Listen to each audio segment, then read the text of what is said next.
Genesis 46. Joseph's whole family in Egypt. So Jacob left Canaan. He took everything that belonged to him.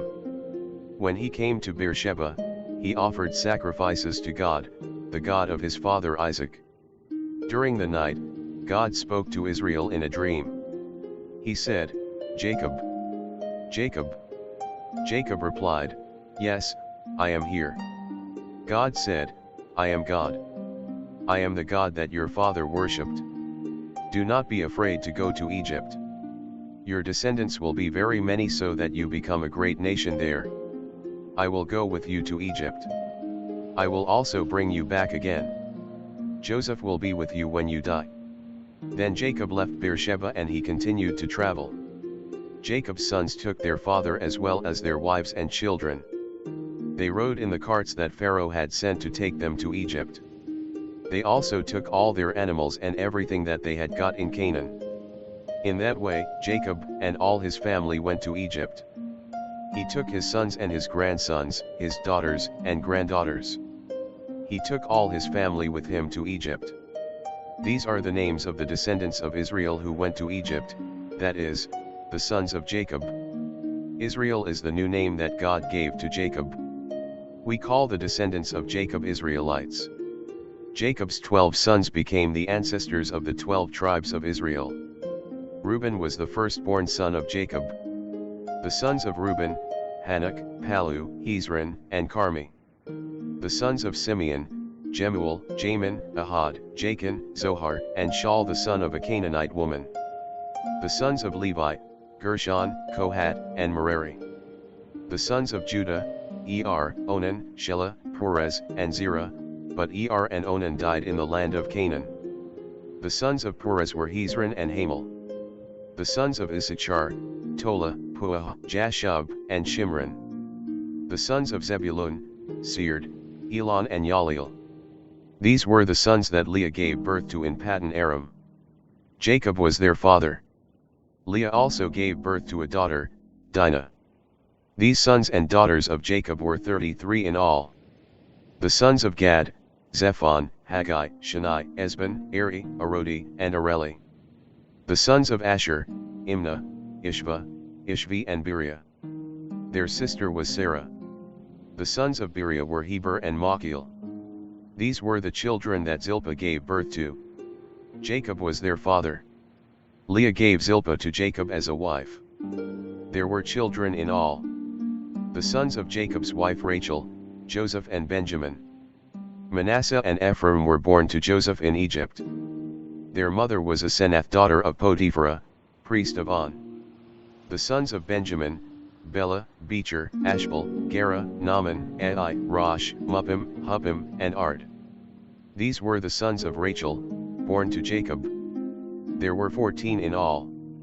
The son of Dan, Hushim. The sons of Naphtali, Yaziel, Guni, Jezer, and Shillem. These were the sons that Bilhah gave birth to. She was Rachel's servant that Laban gave to her. Bilhah gave birth to these sons for Jacob. There were 7 in all. Jacob's descendants who went with him to Egypt were 66. That does not include his sons' wives. Joseph had 2 sons that were born in Egypt. So there were 70 people of Jacob's family who were there in Egypt.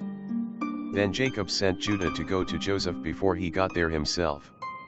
He learned how to get to Goshen and they arrived there. Joseph prepared his chariot and he went to Goshen to meet Jacob, his father. When they met, Joseph hugged his father and he wept for a long time. Jacob said to Joseph, "Now I am ready to die. I have seen for myself that you are still alive." Then Joseph spoke to his brothers and to his father's people. He said, "I will go and say to Pharaoh, my brothers and all my father's people have arrived here from Canaan. The men are shepherds. They take care of their animals. They have brought with them their sheep, goats, and cows, and everything that they have. Pharaoh will call you to meet him. He will ask you, 'What is your job?' Then you should answer, 'We have always taken care of cows and sheep since we were young men. Our ancestors have always done this work. Egyptians do not want to live near people who take care of sheep. So Pharaoh will let you stay in the region called Goshen. Joseph wants Pharaoh to know that his family will not cause any trouble to the Egyptians. They will take care of themselves. On the way to Egypt, Jacob stopped at Beersheba.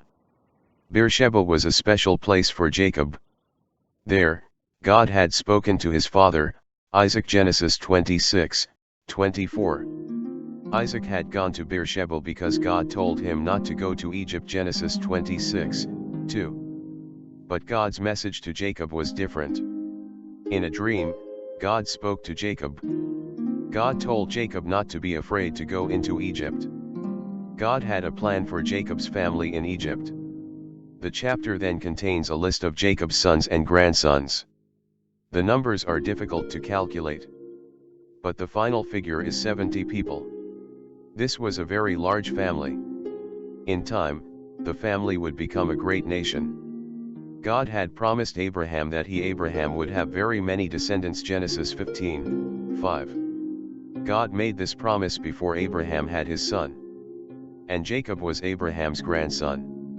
Jacob and Joseph were very happy to see each other again. Joseph knew that Jacob would encourage him. Joseph still had his important work to do for Pharaoh. Until now, Joseph was probably the only person in Egypt who served the real God. The Egyptians served idols. But now Joseph had Jacob to support him. Joseph arranged a place where his brothers could work. They would continue to be shepherds. So, they would not become rulers. But Joseph continued his important work for Pharaoh. Notes on the verses. Verses 1-4. Jacob was planning to leave Canaan and he would go to Egypt. But Canaan was actually the country that God had promised to Jacob and his family. So Jacob needed to be sure that God wanted him to leave it. Jacob was probably very anxious. He very much wanted to see Joseph. But Jacob was old. And it was a long way to travel. However, the family might all starve if they did not go to Egypt.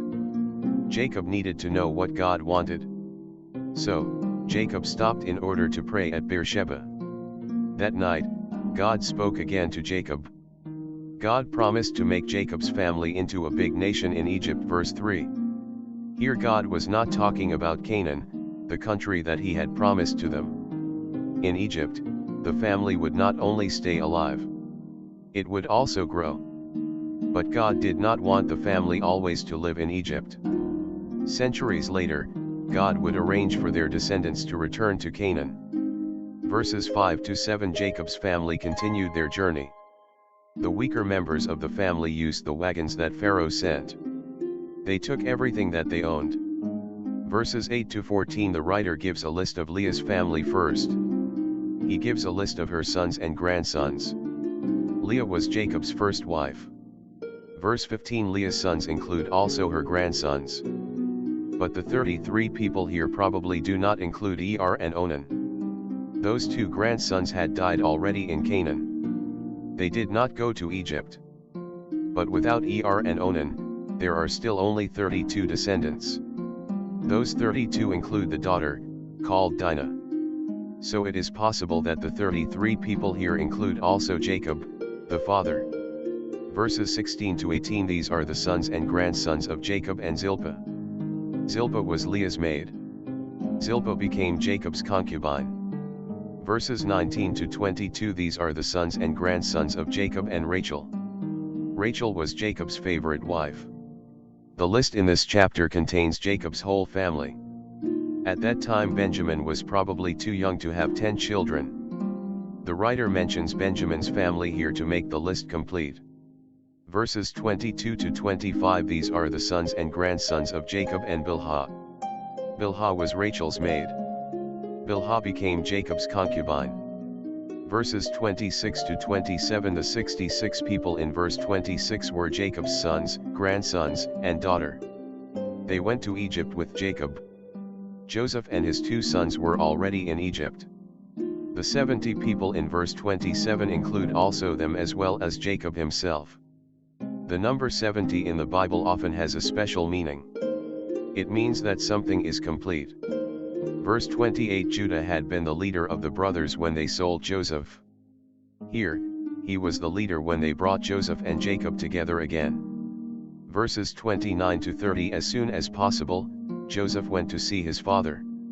They were very pleased to be together again. Jacob's words in verse 30 meant that his life felt complete. He had done everything that he needed to do. But in fact, God had more work for Jacob. Jacob would bless Pharaoh, Genesis 47, 7-10. And Jacob would bless each of his sons by a special prophecy, chapter 49. Verses 31 to 32. God's plan was that Jacob's family should live together as a nation. The Egyptians did not like shepherds. So Jacob's family did not live in different places among the Egyptians. The family was able to live together in one place. Verse 34. Egypt had a very strong culture and an ancient religion. So, the Egyptians had strong opinions about other people. Perhaps the Egyptians did not like shepherds because they traveled from place to place. Joseph was a ruler in Egypt. But he did not want his brothers to work in the government. Instead, he decided that they should continue to be shepherds. Then, they could live in the region called Goshen. Goshen was near Egypt. But Joseph did not want them to live in the important cities in Egypt. He knew that their decisions had not always been sensible in the past. He was careful in case they made any more mistakes. Joseph was a very capable ruler. Genesis 47. Joseph works well for his master Pharaoh. Joseph went to Pharaoh. He told him, "My father and brothers have arrived from Canaan. They have come with their animals and everything that belongs to them. They are now in Goshen." Joseph took 5 of his brothers to go with him to meet Pharaoh. Pharaoh asked the brothers, "What is your job?" The brothers replied, "We are shepherds, sir. We take care of animals, just like our ancestors did." They also said to Pharaoh, "We have come to stay here for a short time because there is a bad famine in Canaan. Our animals do not have any grass to eat there. Please, sir, let us stay in Goshen." Pharaoh said to Joseph, "Your father and your brothers have now come to you. The whole land of Egypt is here for them. Your fathers and brothers should stay in the best part of the land. They may live in Goshen. You should choose the best shepherds from among them to take care of my own animals." Then Joseph brought his father Jacob to meet Pharaoh. Jacob blessed Pharaoh. Then Pharaoh asked Jacob, "How old are you?" Jacob replied, "I have been alive for years. My years have been few, and they have been difficult.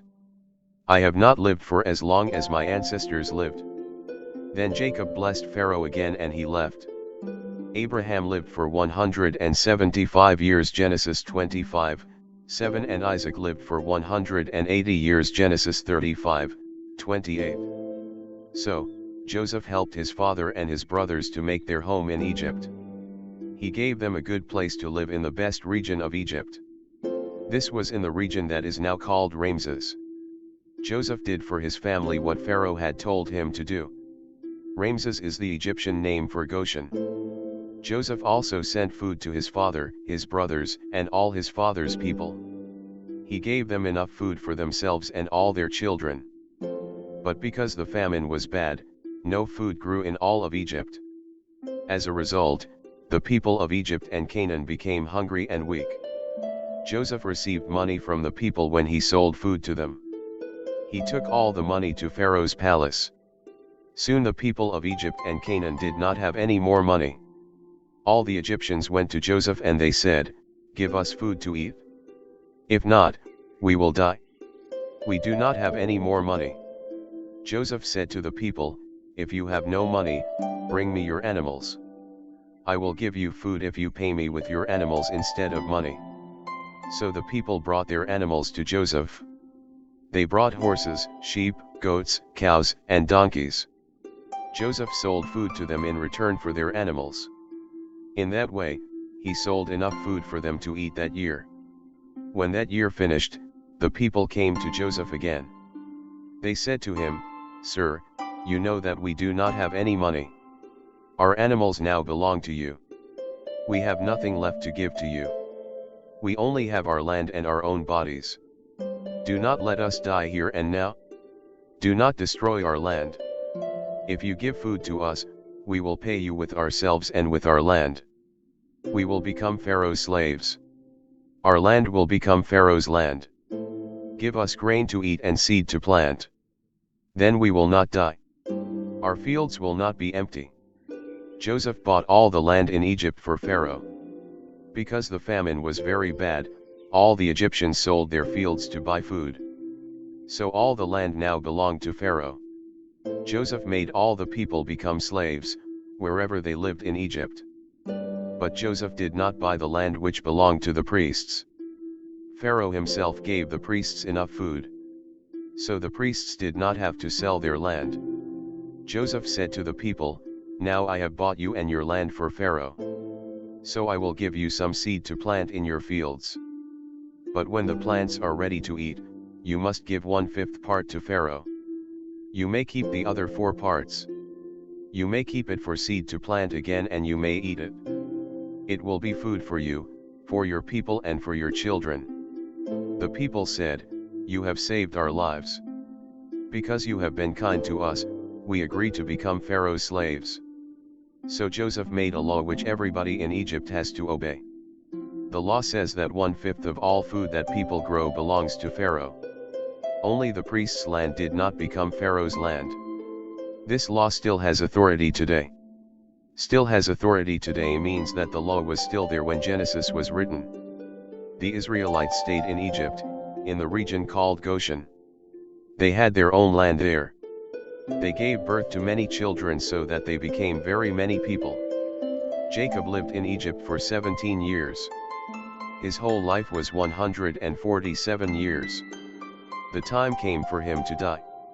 So he called his son Joseph to come to him. Jacob said to him, "If you agree, make a serious promise to me. Put your hand between my legs to show that I can trust you. Promise that you will be kind to me and that you will do as I ask. When I die, do not bury me here in Egypt. Carry my body out of Egypt. Bury me in the grave of my ancestors." Joseph said, "I will do as you say." Jacob said, "Promise me that you will do this." Then Joseph made a promise to him. After that, Jacob rested on his bed and he thanked God. Joseph put his hand between Jacob's legs. He was promising to do as Jacob asked. See also Genesis 24:2. The right time came for Joseph to introduce his family to Pharaoh. Joseph chose 5 brothers on behalf of the whole family to meet Pharaoh. Then, Joseph introduced his father, Jacob, to Pharaoh. Pharaoh respected Jacob because Jacob was a very old man. And Pharaoh also gave honor to Jacob because of Joseph's importance. Pharaoh realized that Jacob, like Joseph, was a holy man. Jacob explained to Pharaoh that Jacob did not consider himself a great man. Jacob referred to the lives of Abraham and Isaac. Jacob believed that they were really great men. He said that life on earth was like a journey. Perhaps he was desiring his permanent home in heaven. Hebrews 11:16. Then, Jacob blessed Pharaoh. Afterwards, Pharaoh became much more important as a ruler. This happened because of Joseph's great skill. He bought the land in Egypt for Pharaoh. And Joseph also arranged regular taxes that made Pharaoh much more wealthy. At the end of the chapter, Jacob was very old. Soon, he would die. So, he called Joseph. Jacob asked Joseph to promise to bury him Jacob in Canaan. Jacob wanted his descendants to realize that Egypt was not their permanent home. Instead, God had promised Canaan to them. Joseph made the promise. In fact, Joseph would ask his own descendants to make a similar promise about his own body, too. Notes on the verses. Verse 2: Joseph took only 5 brothers to Pharaoh. Joseph did not take them all. We do not know how he chose those 5 brothers. In the Hebrew text, Joseph chose them from the edge. It means that he chose from all the brothers. Perhaps he took the most impressive ones, so that Pharaoh would want such people in Egypt. Or perhaps he took the weaker ones, so that Pharaoh would not take them into the government. God has not told us the reason why Joseph chose those 5 brothers. So we do not need to know why. Verse 3 The brothers answered as Joseph had told them in Genesis 46, 33-34. Verse 4 We do not know exactly where Goshen was. It was probably on the east side of the Nile. Verse 6 Pharaoh was very kind. He did not behave towards Jacob and his family as if they were strangers. Pharaoh received them with pleasure. He had this attitude because of Joseph. Joseph had blessed Pharaoh. So, Pharaoh wanted to bless Joseph's family. Verse 7 Jacob blessed Pharaoh. God was doing as he had promised. He was blessing other people by means of Jacob and his family. Usually, the more important person blessed the less important one. However, Jacob was an old man and therefore he was important. The blessing may have been a greeting, "Let God be with you." Or "I hope that you will live for a long time." Jacob was grateful for Pharaoh's kindness. Verse 8 In the Hebrew Bible, Pharaoh asks, "How many are the days of the years of your life?" That makes Jacob seem very old. Verses 9-10 Jacob said, "I have lived." For lived, he used a certain Hebrew word that he often used. That word means to live in a temporary home, to camp or to travel. It does not mean that he always lived in one place. It is the opposite of that. Jacob said that the years in his life had been few and evil. He was not quite as old as Abraham or Isaac. But they, too, had many difficulties during their lives. Jacob was trying to emphasize that his life was not perfect. He had made many mistakes. But he was aware of God's greatness. God lives always. And God never does anything wrong. So, Jacob blessed Pharaoh. In other words, Jacob prayed that God would be kind to Pharaoh. Verse 11 The region called Ramses may be a name that people gave later to the region called Goshen. Or it may have been another name for Goshen already. The name meant Ra has created it. Ra was a god that the Egyptians worshipped.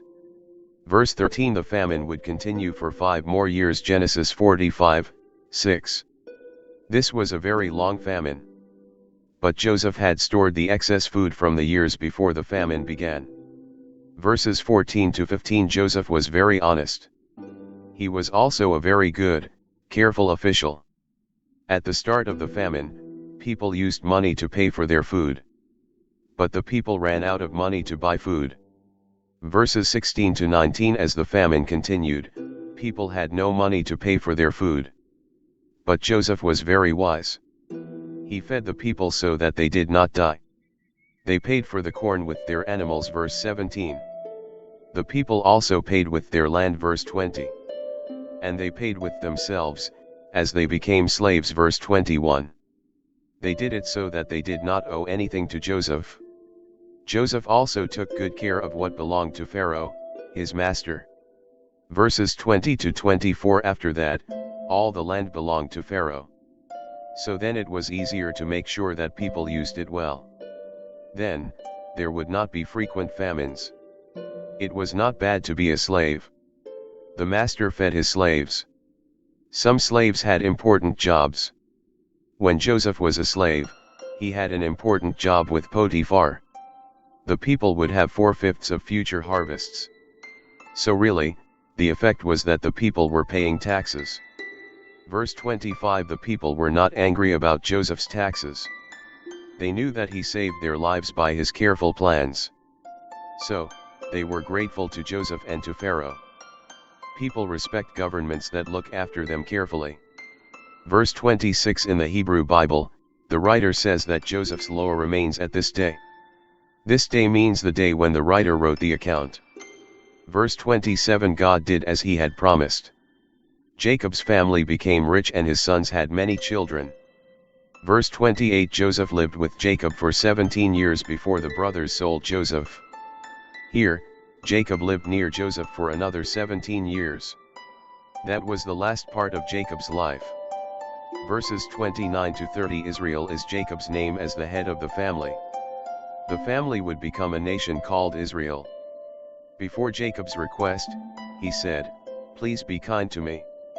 The Hebrew writer says, "If now you look at me with a kind attitude."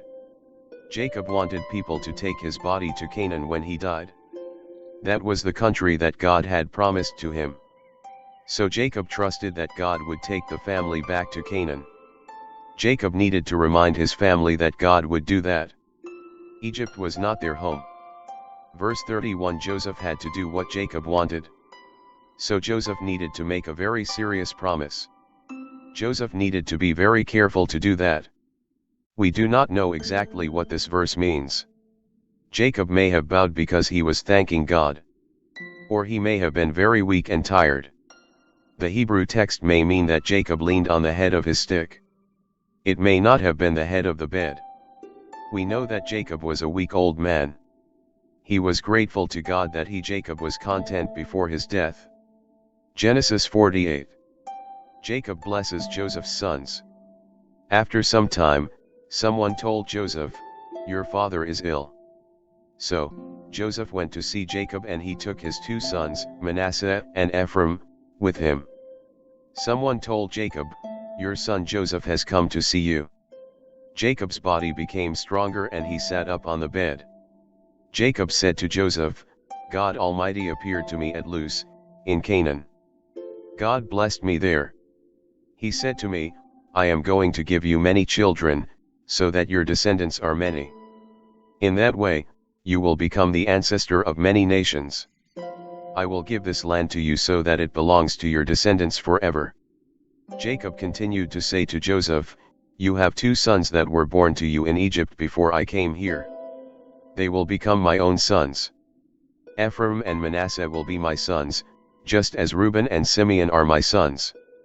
Any children born to you after them will be your own children. They will receive part of the land that belongs to their brothers, Ephraim and Manasseh." Ephraim and Manasseh became ancestors of 2 of the 12 Israelite tribes. "As for me, I was very sad when your mother Rachel died on our journey from Paddan. She died near to Ephrath. So I buried her there, next to the road to Ephrath, that is now called Bethlehem." Joseph brought Ephraim and Manasseh to his father, Jacob. Jacob asked him, "Who are these boys?" Joseph replied, "They are the sons that God has given to me here in Egypt." Then Israel said, "Bring them near to me so that I can bless them." Jacob's eyes had become weak because he was very old. He was almost blind.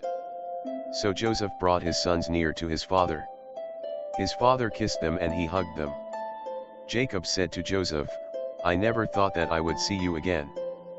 But now God has let me see your children too." Then Joseph removed his sons from Jacob's knees. He bent down low, with his face towards the ground. He took his 2 sons near to Jacob. With his right hand, he put Ephraim beside Jacob's left hand. With his left hand, he put Manasseh beside Jacob's right hand. Manasseh was Joseph's firstborn son. This son usually received the blessing from his father. The father put his right hand on the head of the son who would receive his blessing. Jacob then put out his right hand. But he put it on Ephraim's head, even though Ephraim was the younger son. Jacob crossed his arms so that he put his left hand on Manasseh's head. Manasseh was Joseph's firstborn son. Then Jacob blessed Joseph. He said, "May God bless these 2 boys. He is the God that my ancestors, Abraham and Isaac, served. Like a shepherd takes care of his sheep. God has taken care of me all my life, until this day. He is the angel who has kept me safe." God appeared to Jacob as an angel. See Genesis 32:29. I pray that he will bless these boys. I pray that, because of them, people will remember my name. And the names of my ancestors, Abraham and Isaac. I pray that they will have many descendants who live all over the earth. Joseph saw that his father had put his right hand on Ephraim's head. This made Joseph upset. So he took hold of his father's right hand. He moved it from Ephraim's head onto Manasseh's head. Joseph said to Jacob, "No, my father. This boy is the firstborn son. Put your right hand on his head." But Jacob refused to change. He said, I know, my son. I know what I am doing. Manasseh will also have many descendants who become a great nation. But his younger brother, Ephraim, will become even greater. Ephraim's descendants will become many great nations. So Jacob blessed both of Joseph's sons that day. He said, In your name Israel's people will give this blessing. May God be good to you, just like he was to Ephraim and Manasseh. In this way, Jacob put Ephraim before Manasseh when he blessed them. Jacob is saying that God will do good things for Ephraim and Manasseh, and people will remember how good God was to them. Then Jacob said to Joseph, I will die soon. But God will be with you. He will take you back to the land where your ancestors lived. I give to you more than I give to your brothers. I give to you the good part of the land that I took from the Amorites. I fought against them with my weapons to take that land. Jacob is giving to Joseph an extra part of the land of Canaan. The blessings that Jacob gave to his family start in this chapter. These blessings were not just Jacob's own ideas about his sons and grandsons. In fact, the blessings were prophecies about the future. Jacob spoke these things by the power of God's Holy Spirit. Many of Jacob's blessings are difficult for us to understand. Some phrases have several possible meanings. But we need to remember that the descendants of Jacob's 12 sons became the 12 tribes of Israel. So, often the words in the blessing describe the places where the tribes would live in Canaan. The blessings were also a type of poetry. They use descriptions that may seem strange to us today. And they often repeat the same ideas in different words. Jacob began with his blessings for Joseph's sons. Joseph received the birthright because of Reuben's sin 1 Chronicles 5, 1-2. So, Jacob gave a special blessing to Joseph's sons, Ephraim and Manasseh. Jacob wanted people to include Ephraim and Manasseh when they made lists of his Jacob's sons. So, the descendants of Ephraim became another tribe of Israel. So did the descendants of Manasseh. And the descendants of Ephraim and Manasseh would receive their own land in Canaan. Joshua chapters 16 and 17. The writer often uses Jacob's other name, Israel, in this chapter. Notes on the verses. Verse 1, Isaac gave his final blessing to his sons when he expected to die. Genesis 27, 2. That blessing was very important. It included prophecies about the future. So, when Jacob was old and ill, Joseph went to receive his father's blessing. There would be a special blessing for Joseph because he had the birthright. 1 Chronicles 5, 2. And Joseph probably hoped that God would give a prophecy to Jacob. It seems that Joseph also wanted his own sons to receive a blessing. They had lived a very strange life. Their mother's father was the priest of a false god. Genesis 41, 45. They had always lived in Egypt. They spoke the Egyptian language. They wore Egyptian clothes. They probably felt like Egyptians. So, it was probably a great surprise for them to discover their real family. But Joseph wanted his sons to receive the benefit of God's promise too. So, Joseph brought them to Jacob. Verse 3, Luz is another name for Bethel. Jacob was describing the event in Genesis 28, 10-15. Verse 4, God had chosen certain people to be his servants. God had promised many times that he would make those servants be fruitful. And he would make them grow in number. They would have many descendants.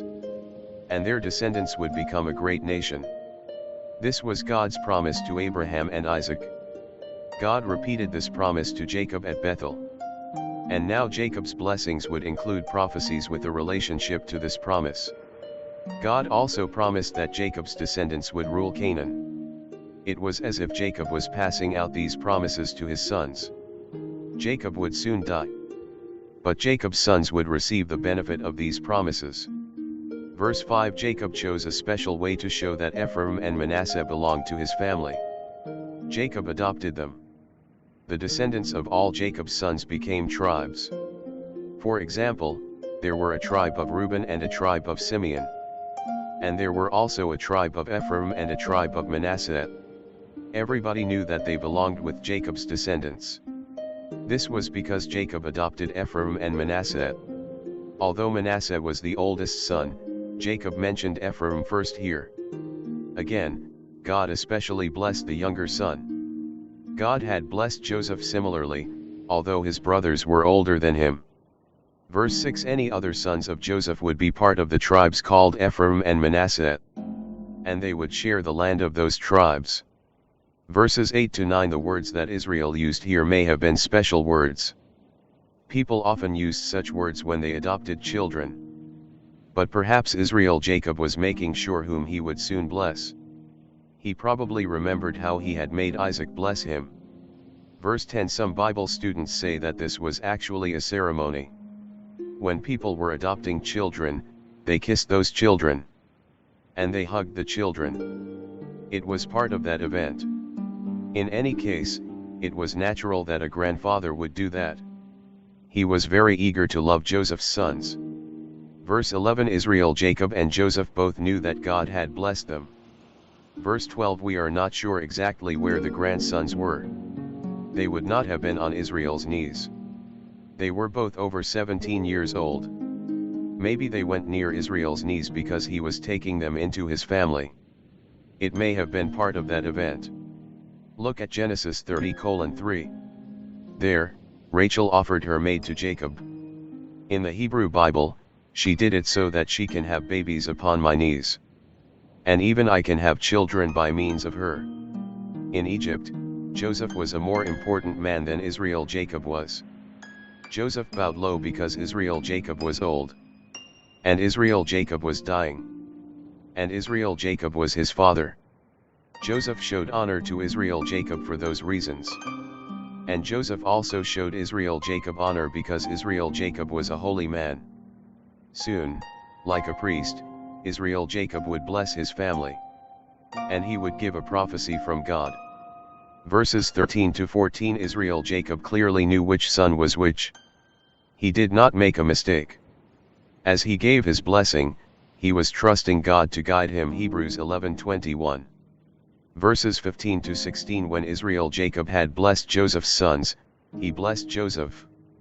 Jacob cared more about God's honor than he cared about his family's happiness. He emphasized that God was really giving the blessing. Verses 17 to 19: Joseph wanted Manasseh to receive a greater blessing. So, Joseph thought that his father had made a mistake.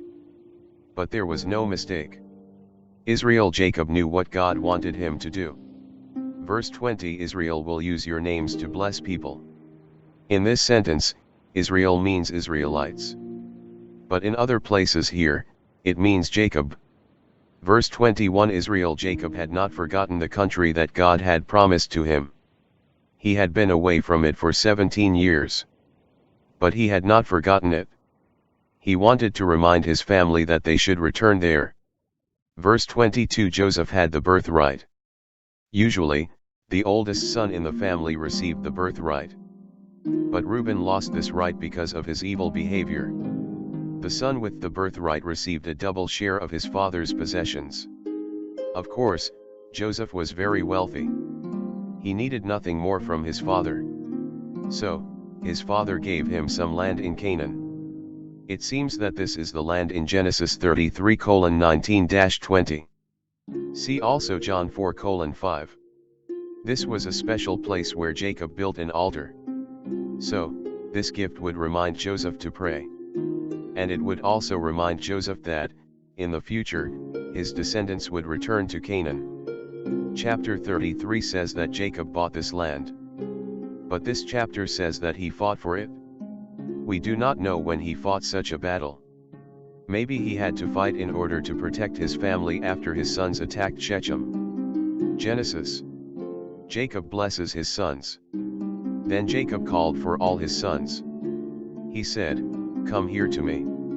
Then I can tell you what will happen to you, in future years. You sons of Jacob, come together now and listen to your father, Israel." Jacob calls himself by both his old name, Jacob, and the new name that God has given to him, Israel. He says what is going to happen to each of his sons and to their descendants. Reuben. Jacob said, "Reuben, you are my firstborn son. You were born first, when I was a strong young man.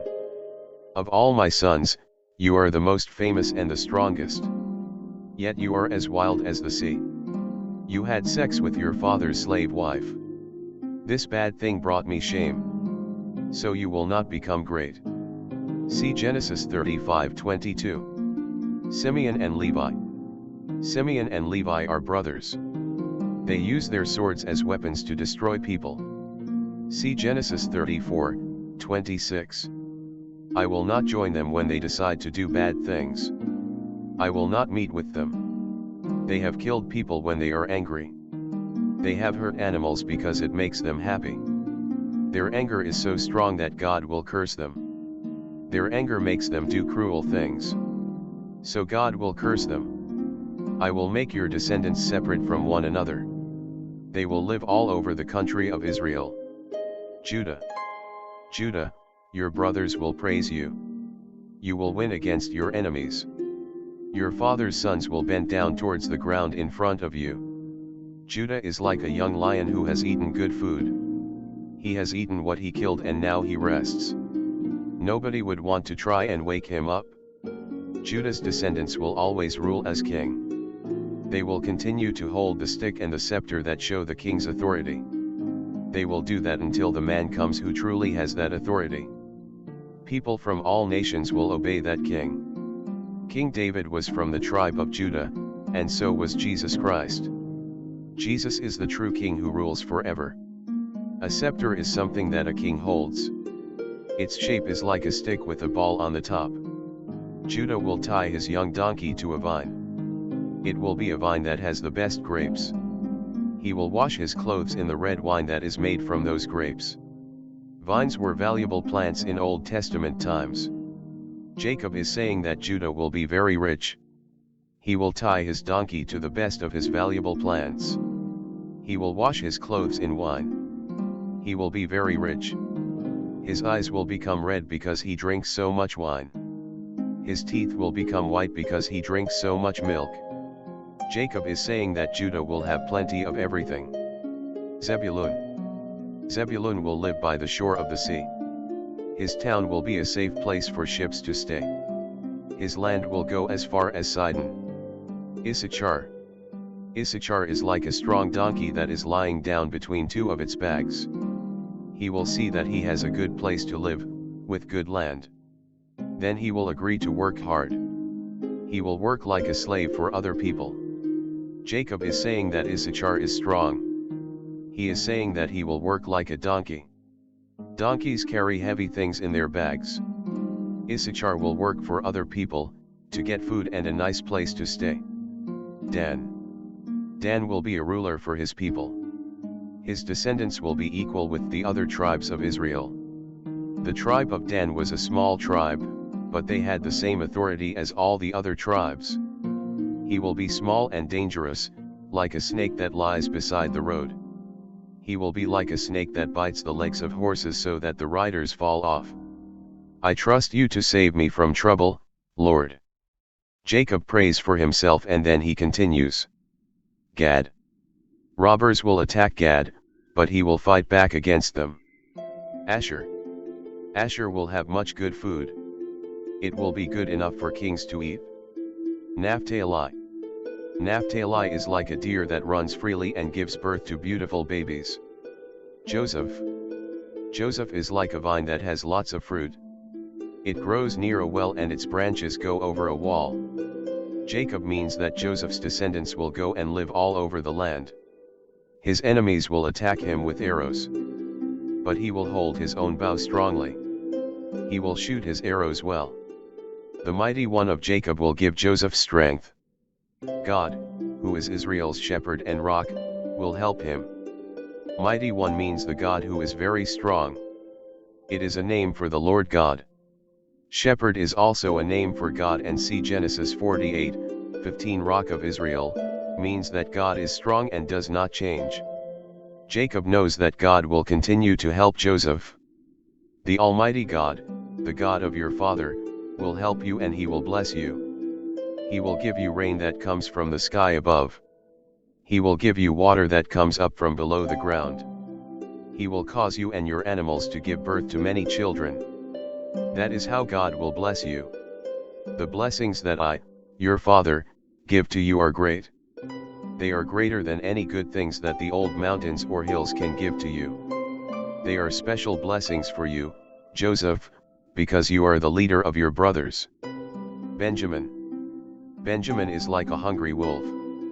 He kills an animal and eats it in the morning. In the evening, he gives what remains to his people. Jacob is saying that Benjamin will go out and kill his enemies in the morning. And he will return in the evening. In the evening, he will give what he has taken from his enemies to his people. All these are the tribes of Israel. This is what their father said to them when he blessed them. He told each of his sons what was right for them and their descendants. The descendants of each of Jacob's sons would become a separate group of people. Those are the tribes of Israel, Jacob. Jacob dies and Joseph buries him. Then Jacob said to his sons, I am soon going to die. You must take my dead body back to Canaan. Bury me there with my ancestors. Bury me in the cave in the field that belonged to Ephron the Hittite. The cave is at Machpelah, near Mamre in Canaan. Abraham bought this cave from Ephron as a place to bury his family. That is where they buried Abraham and his wife Sarah. They also buried Isaac and his wife Rebekah there. I buried Leah there too. Abraham bought the cave and the field from the Hittites. Jacob finished telling his sons what they should do. Then he lay down on his bed again. He breathed for the last time and he died there. Jacob's blessing for his family. After Jacob blessed Joseph's sons, Jacob blessed his own sons. In fact, Jacob did not give a blessing to all 12 sons. Reuben, Simeon, and Levi deserved no blessing because of their evil deeds. But God still gave Jacob a prophecy about each son. All the sons belonged to Jacob's family. And all the sons received the benefit of God's promises to Abraham, Isaac, and Jacob. God would make the descendants of all the sons into a great nation. The descendants of each son would become a tribe in that nation. God would give them the country called Canaan. And God would use them to bless people from all the nations. Among them, Eve's special descendant Genesis 3:15 would be born. That descendant would free people from sin and from the devil's power. God's promises to Abraham were also promises to that descendant Galatians 3:16. And that descendant would be the real king of Israel Genesis 49:10. The Bible tells us that these promises were about Jesus. He was that special descendant. This is a very difficult chapter to translate. Some phrases have many possible meanings. We have tried to explain the probable meaning. But different Bible students have other ideas about some verses. Verses 1 to 2 This was a prophecy about the future. Of course, Jacob could not speak about the future by his own knowledge. God showed him what to say. That is how he was able to speak such things. Jacob often referred to past events as he spoke. But he was using these events as a way to explain what would happen in the future.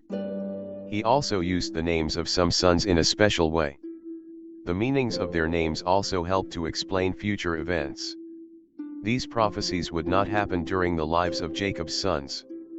Instead, the prophecies were about the descendants of Jacob's sons.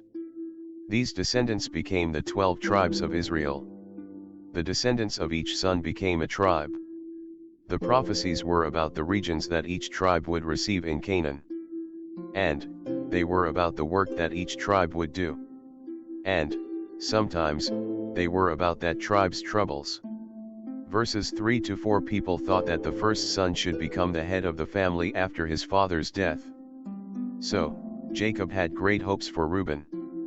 But Reuben disappointed Jacob when Reuben had sex with Bilhah Genesis 35:22. Bilhah was Jacob's concubine. So, Jacob decided to give the birthright to Joseph instead of Reuben 1 Chronicles 5:1-2. Reuben's descendants became the tribe of Reuben. The tribe of Reuben was never an important tribe. Verses 5 to 7 Jacob was referring to the events in chapter 34. Jacob thought that the behavior of Simeon and Levi was terrible. Simeon and Levi did not respect God. They had been angry. So, they used the covenant that the family had made with God. They used it in order to kill their enemies. Jacob said that they should not live together. This was a prophecy. Each tribe of Israel received its own land in Canaan. But the tribes of Simeon and Levi were different. The tribe of Simeon was small. So, it did not receive its own region in Canaan. Instead, the tribe of Simeon received part of the land that belonged to the tribe of Judah. Joshua 19, 1-9. The tribe of Levi became very important. Moses belonged to this tribe. And God appointed families from this tribe to become the priests. Because they were priests, they were responsible for all the people in Israel. So, the tribe of Levi could not receive its own region. Instead, the people from this tribe received their own towns. These towns were in every region in Canaan. Joshua chapter 21. So, people from the tribe of Levi were available to help people from all the tribes to worship God. So, the things that Jacob said actually happened. They were prophecies from God. But these things did not always happen in the way that people might expect. Verses 8-9. The tribe of Judah became a very large tribe. And it became very important. Even before there were kings in Israel, men from the tribe of Judah led Israel's army into battle. See Judges 20:18. Jacob said in his prophecy that the tribe of Judah would overcome its enemies. Lions are very strong animals. And the men from Judah's tribe would be strong in battle. Someone cannot put his hand on his enemy's neck until that person has completely defeated his enemy. Verse 10. Jacob was saying that the kings of Israel would come from Judah's descendants. David and Solomon came from the tribe of Judah. They were the greatest kings of Israel. And their descendants ruled as kings for many centuries. But the other tribes did not remain loyal to David's family. In the end, God's plan is that the real owner will be king. This means Jesus, who is the King of Kings. Revelation 19:16. As the real King of Israel, Jesus owns the objects that show royal authority. He is the King of Israel, but he is also the King of every nation. Jesus deserves to rule the nations because he is God. With God the Father and the Holy Spirit, Jesus created everything that exists. John 1:1-3. Jesus also deserves to rule because he is Eve's special descendant. God promised that Eve's special descendant would free people from the power of sin and the devil. Genesis 3:15. Jesus achieved this by his death for us. Jesus also deserves to rule because he is David's descendant. And Jesus belongs to the tribe of Judah. Revelation 5:5. And, because Jesus will rule, God will bless the people from all nations. Revelation 22:2-3. If we confess our sins, God forgives us because of Jesus. And we shall rule with him, because we belong to his royal family. 1 Peter 2:9. This is a wonderful promise to everyone who trusts Jesus. We do not deserve these things. And we cannot earn them by our own efforts. But God said that he would bless people from every nation by means of Abraham's special descendant. Genesis 12:3. And that special descendant is Jesus. Galatians 3:16. Verses 11-12. These verses do not seem to describe Judah himself, who was a shepherd. The verses probably describe the land in Canaan that the tribe of Judah would receive. So, he means someone from the tribe of Judah. Jacob described a place where the land was very good. People would plant fruit bushes. And the fruit harvest would be plentiful. A farmer would need a donkey to carry the fruit from one bush. See Numbers 13:23. There would even be enough wine to wash clothes in it. People did not really wash clothes in wine. Usually, wine was much too precious to waste. Verse 12 describes someone who is strong and healthy. That person is healthy because his food is good. His food is good because the land is good. So, the tribe of Judah would receive good land. Verse 13. Jacob was saying that trade would be important to the tribe of Zebulun. This tribe's land included part of the shore of the sea called Galilee. but the land did not include the city called Sidon. And it did not include the shore of the Great Sea, called the Mediterranean. But perhaps the men from this tribe traded in these places also. Verses 14 to 15 Men from the tribe of Issachar would become farmers. Their land would be very good. And, like the donkey, they would work very hard. Verse 16 Dan's name means judgment. These words are not a description of a modern judge, who merely makes decisions. Jacob was saying that God would use Dan or the tribe of Dan to fight for his people. Samson did this, and he came from the tribe of Dan. Judges 13:2. Verses 17 to 18 A snake may be small, but it can fight a much larger animal. And the snake will win. So, God would use the tribe of Dan to defeat enemies that seemed very powerful. The tribe of Dan would succeed because God was using it to save his people. Verse 19 Jacob repeats the same letters often in his prophecy about Gad. Our translation also does this with the letters G and D. This is a style of poetry. Many enemies attacked the tribe of Gad. These enemies belonged to the nations called Ammon, Moab, and Aram. The people from Gad fought them successfully. Verse 20 The tribe of Asher received good land. When Solomon became the king of Israel, the tribe of Asher provided food for the palace. Each year, they provided the food that the palace used in 1 month. You can read a list of the food that the tribe provided in 1 Kings 4:22 to 28. Verse 21 This verse seems to refer to the battle that Barak fought. Barak came from the tribe of Naphtali. Judges 4:6. And the beautiful words may refer to the poem in Judges chapter 5. Verse 22 This verse is like Psalm 1:2-3. These are descriptions of a righteous person. Such a person does whatever God wants that person to do. Other people might think that a righteous person is foolish. But the Bible teaches that only righteous people are really successful. And righteous people are successful whether they are rich or poor. Joseph was a righteous man. And so, Joseph's life did not just benefit Joseph himself.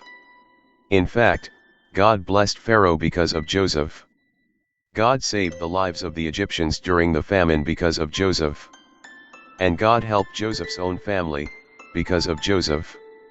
Verses 23 to 24 Joseph had many troubles during his life. But God protected Joseph. And God made Joseph able to overcome Joseph's problems. Jacob described Joseph's problems as if Joseph was a soldier in a battle. Joseph was not actually a soldier. This is just a description. Verses 25 to 26 Joseph received a special blessing because he had the birthright. Jacob said that God would give many good things to Joseph. God had been very kind to Abraham, Isaac, and Jacob. But the good things that God would give his people had not ended. In fact, the opposite was true. God would do even greater things for Joseph's descendants.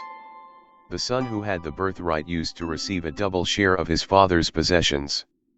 The descendants of each son of Jacob became a tribe. But Joseph's descendants became 2 tribes, Ephraim and Manasseh. And they were both large tribes.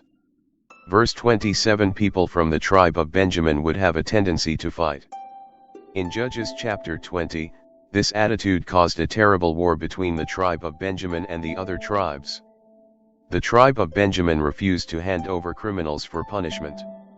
Instead, the tribe of Benjamin decided to fight. The men from the tribe of Benjamin were brave soldiers. But they still lost the battle. Nearly everyone from the tribe of Benjamin died. Only 600 men from the tribe of Benjamin escaped. Many years afterwards, the first king of Israel, called Saul, came from the tribe of Benjamin. Saul became a cruel king. Paul too belonged to the tribe of Benjamin. Philippians 3:5. Paul had this tendency too, but he used it in a good way. He was brave.